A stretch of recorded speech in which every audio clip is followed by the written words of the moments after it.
I'm Rose Jacobs here with you for Kalkine TV. Today we're going to decode the metaverse. What is it and why is there so much hype about it? But first, make sure you press the bell icon for all the latest updates here on Kalkine TV.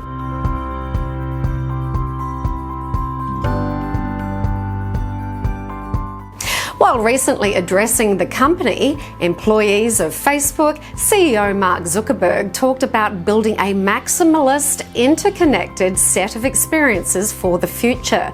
Zuckerberg discussed the potential of a metaverse, a collective virtual shared space in which many people can interact with each other and digital objects while operating virtual representations. Even though it is only a vision at this point, several tech companies consider metaverse to be the successor of today's internet. To put it simply, metaverse is the future of the internet. Zuckerberg said, "What I think is most interesting is how these themes will come together into a bigger idea." That's what he told his employees in the remote address in June. He also said, "Our overarching goal across all of these initiatives is to help bring the metaverse to life." He added, not only Facebook, but several other companies, including tech giants such as Microsoft, are working on the same mission. In May, Microsoft CEO Satya Nadella said that the firm was working to build an enterprise metaverse. In April, Epic Games raised $1 billion to fund its metaverse plans. Nvidia and Roblox are also in the fray and have metaverse on their agenda. So is metaverse the future of the internet?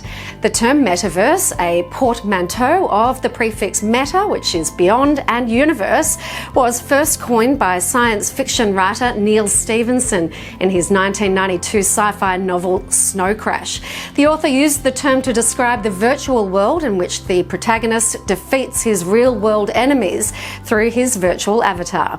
However, the term was first popularised way back in 1984 as cyberspace by William Gibson in his novel Neuromancer. Virtual reality or VR companies across the world are of the view that it would not take much time before people obsessed with social media ask for something new to interact. In theoretical terms, users could log on to the metaverse in a similar way as they do with the internet.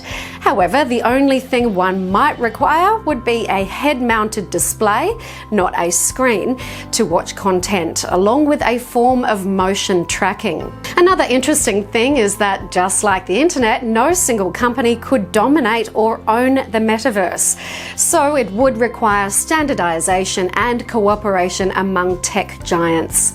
And for the bottom line, the concept of metaverse is an interesting one, but it is unclear how a single avatar could move between them, as different companies offer different devices. Some experts feel that metaverse could track cues from web browsers. However, there is no certainty on this front as of now.